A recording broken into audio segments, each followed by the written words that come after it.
My name is Caitlin Foster, and at 31, I thought I knew my family's playbook. But that night at our Portland dinner table, my parents blindsided me.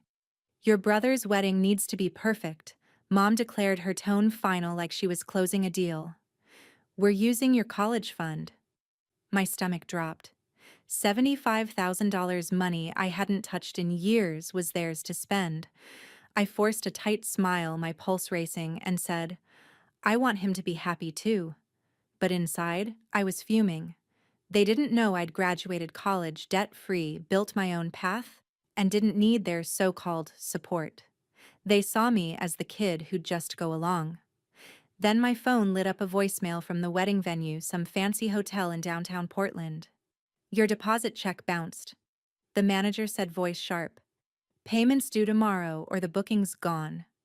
I stared across the table at my parents, their laughter grating, clueless that they'd already dipped into my money. They had no idea what I was holding back. If you've ever been steamrolled by family, smash that like button, subscribe, and tell me your story in the comments.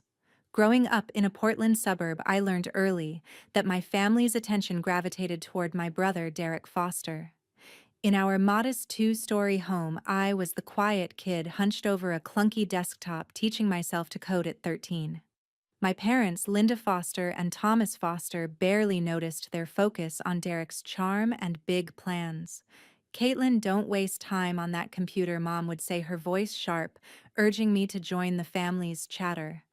I kept at it, driven not by their approval, but by a spark I couldn't ignore. School became my refuge, where I dove into math and computer science, my straight A's, and competition wins stacking up unnoticed at home. At 15, I built my first app, a quiz tool for students cramming for exams. I uploaded it to a free platform expecting nothing. Then checks arrived, $50, then $100. By year's end, I'd earned $5,000. Excited, I showed Mom a printout of my earnings. She glanced at it, shrugged, and said, That's nice, Caitlin, but help your brother with his homework. Derek, 3 years older, was coasting through community college applications. I bit my tongue, stashing the money in a secret savings account. That app wasn't just code, it was my first taste of independence. By 17, I was ready to push further. High school's computer lab became my second home, where I worked on a new project, a platform connecting students with online tutors. Late nights sketching designs and testing code paid off when a Portland tutoring chain tested it. We want to integrate this. Their manager emailed offering a licensing deal for $50,000. I signed, hands shaking, and deposited the money into my private account. My parents thought I was just a studious kid, unaware of the contracts piling up. I let them believe it, knowing they'd see my success as a resource for Derek's endless needs. College was my next step. My grades and coding portfolio earned a partial scholarship to the University of Washington, covering half my tuition. The rest came from my app earnings, no family fund needed. Mom called once asking about my scholarship life. It's fine, I said, dodging details. She didn't press, assuming I was scraping by. In my freshman dorm, I saw a chance to scale my tutoring platform, now called Learn Easy. Between classes and all-nighters, I added features like live chat and progress tracking. At a Seattle tech meetup, I pitched to a room of strangers, my voice steady, despite nerves. A local investor pulled me aside. This could be big, she said, offering to buy a 10% stake. I incorporated LearnEasy and sold it for $100,000, funding a part-time coder and a shared office near campus. Hiding my success was deliberate. I'd seen how my parents funneled money to Derek new gadgets, car payments, while I worked alone. Once Derek showed up at my dorm leaning on his new car asking for gas money. I'm broke. I lied, keeping my bank balance locked away. He shrugged, saying, Mom'll handle it, and drove off. I didn't care about their assumptions. I cared about protecting what I'd built. My professors saw my drive. Dr. Chen, a computer science mentor, recommended me for a campus startup incubator. You're ahead of the curve, he said. I got in, gaining mentors and access to tech events. By my second semester, LearnEasy had 12,000 users, mostly high schoolers and freshmen. I hired a classmate for user support, freeing me to code. Keeping my double life quiet was about control. At a family barbecue, I overheard Mom praising Derek's latest job while I flipped burgers. I almost mentioned Learn Easy but stopped when Dad shifted the topic to Derek's deals. I stayed silent, my resolve firming. They didn't need to know. My scholarship story held up, letting me work in peace. By 19, Learn Easy was a steady machine. I opened a business account, hired a bookkeeper for taxes, and kept my savings separate. Every new user, every contract was a step toward a future my family couldn't touch. I wasn't just building a company, I was building my freedom. My first year at the University of Washington was a whirlwind, but by my junior year, Learn Easy was no longer a dorm room project. I was 20, juggling classes and a growing user base, thousands of students using my tutoring platform daily. I hired 2 more coders and a designer, all part-time, to keep up with demand. A Seattle-based edtech company took notice. They invited me to their sleek office downtown, all glass and open desks. "Your platform's impressive," their CEO said, leaning forward. "We want to acquire a stake." After weeks of negotiations, I sold 15% of Learn Easy for $300,000. That deal pushed my savings into the millions, a number I could barely process. I moved the funds to a secure investment account far from anyone's reach. With college behind me, I set my sights higher. My professors had always pushed me toward grad school, and Stanford's MBA program was the dream. I applied, leveraging my startup's success and a near-perfect GPA. When the acceptance email arrived, I sat in my tiny apartment staring at the screen, a mix of pride and disbelief washing over me. The tuition was steep, tens of thousands a year, but I covered it with my own money, no loans, no family fund. Mom called the day I moved to California. "Stanford's expensive, Caitlin," she said, her voice tinged with worry.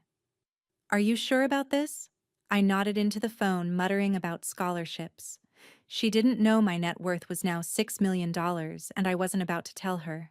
At a tech conference in San Francisco, I met Justin Perry. He was 22, sharp, working on his own edtech startup. We bonded over late-night coffee, debating user interfaces and market trends. "You're killing it with Learn Easy," he said, his eyes bright with respect. I hesitated, then shared the truth. My sales, my investments, the millions I'd stashed away. Justin didn't flinch. "You built that from nothing," he said, grinning. "Own it." For the first time, I felt seen, not as a student or a sister, but as a founder. We started dating, and I let him in on my secret, knowing he'd keep it. Justin became my sounding board, challenging my ideas, celebrating my wins. Back home, my family had no clue. Derek Foster dropped by during a visit to Portland, sprawling on my old couch like he owned it. "Heard you're at Stanford," he said, smirking. "Bet that's costing Mom and Dad a fortune." I shrugged, letting him assume I was drowning in debt. He didn't need to know I'd paid cash for my tuition, my apartment, everything. Mom and Dad were the same. At a family dinner, Dad asked how I was getting by in California. "Fine," I said, steering the conversation away. They still thought my college fund was my lifeline, that I was scraping through grad school on their dime. I let them believe it, remembering the times they'd bailed Derek out, car payments, rent, even a new TV when his broke. Stanford was intense. The MBA program threw me into case studies, pitches, and late-night strategy sessions. I thrived, using Learn Easy as my real-world lab. I expanded the platform, adding AI-driven study plans and partnering with schools across California. By my second year, Learn Easy had 50,000 users and a small but loyal team. I hired a CFO, a sharp woman from my cohort, to manage the growing finances. Every deal, every new feature added to my wealth, but I kept it locked down. Justin was the only one who knew the full scope. "You're building an empire," he'd say, half joking, as we brainstormed over takeout. Hiding my success wasn't just about privacy, it was survival. I'd seen how Mom and Dad funneled money to Derek, no questions asked. Once at a holiday gathering, Mom pulled me aside. "Can you help Dare with his rent?" she whispered, glancing at him, laughing with cousins. I shook my head, citing grad school expenses I didn't have. Her frown deepened, but she dropped it. Derek never paid his own way new clothes, new trips always on their tab. I wasn't going to let my work bankroll his life. By 25, I was a Stanford grad with a thriving startup and a fortune I'd built myself. My parents still called asking about scholarship checks or part-time jobs. I'd smile through the phone, giving vague answers. They didn't know I'd never touched their fund, that I didn't need it. I was free, but the weight of their assumptions lingered. I wasn't ready for what came next. Returning to Portland for a rare family dinner, I stepped into my parents' house, the familiar scent of roast chicken hitting me. The dining room table was set, candles flickering, but the warmth felt hollow. Mom Linda Foster bustled in the kitchen, calling out to Dad Thomas Foster to grab more wine. Derek Foster. My brother lounged at the table, scrolling his phone, his fiancée Melissa Carter beside him, chatting about wedding flowers. I forced a smile, my stomach already twisting. I'd built a $6 million empire with LearnEasy, but my family still saw me as the kid scraping by. Tonight, I'd learn how far their assumptions went. We sat down, plates piled high. Mom started, her voice bright but firm. "Caitlin, we need to talk about Derek's wedding. It's a big moment for the family." I nodded, waiting.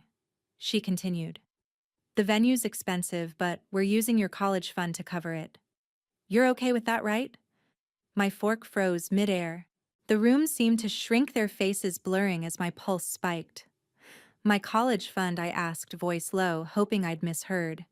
Dad nodded, casual, like it was no big deal. "It's just sitting there, Caitlin. Derek needs it more." I set my fork down, hands trembling under the table. "How much are we talking?" I pressed, keeping my tone even. Mom glanced at Derek, then back at me. "15,000 for the deposit. It's a top-tier hotel in Portland." My mind raced. That fund, $75,000, was mine, untouched since high school. I'd paid for college, Stanford, everything without it. They didn't know that, but they also didn't ask. "You already took money from it," I said, my voice sharper now. 25,000 2 years ago. For an SUV and Kyle Ramsey's debts. The table went silent. Derek's phone clattered onto his plate. Melissa looked confused, her eyes darting to him. Mom's smile faltered, but she recovered fast. "Caitlin, that was for family needs. Derek's job required a reliable car, and Kyle's like a son to us." Dad stayed quiet, cutting into his chicken, avoiding my gaze. Derek leaned forward, his tone defensive. "Come on, sis, it's not like you were using it. You're at Stanford, right? Scholarships and all that."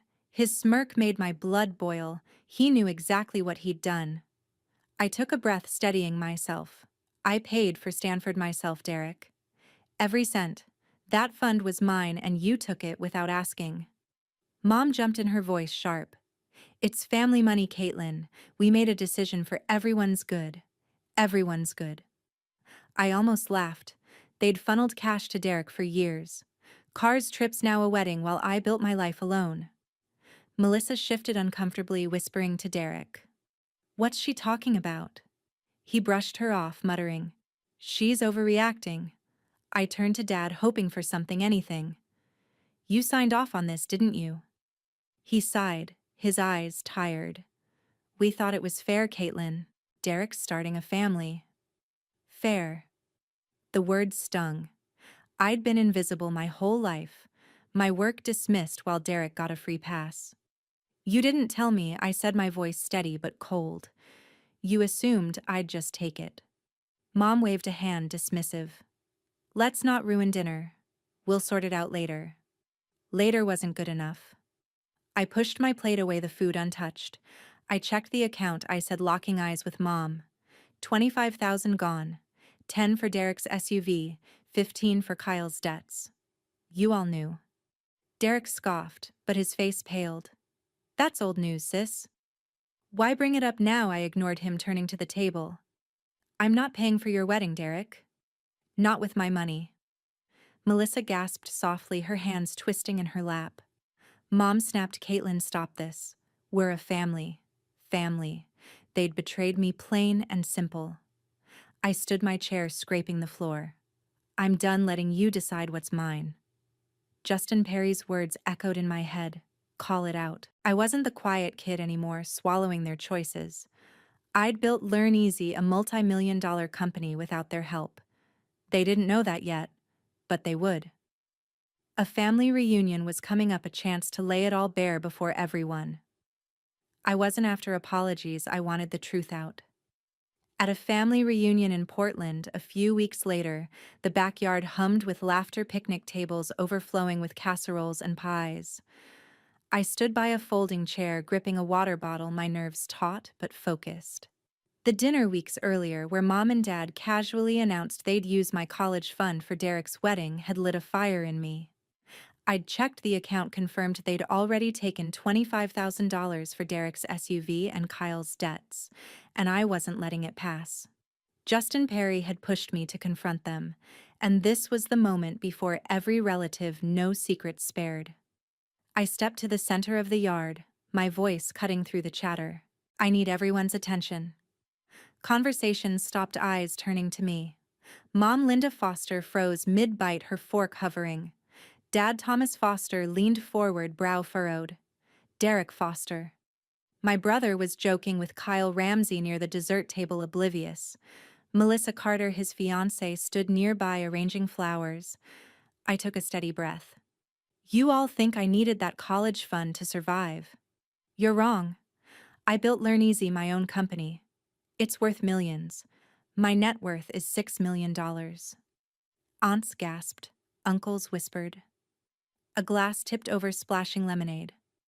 I faced Mom and Dad. That fund was mine. I never used it, paid for college, Stanford, everything myself.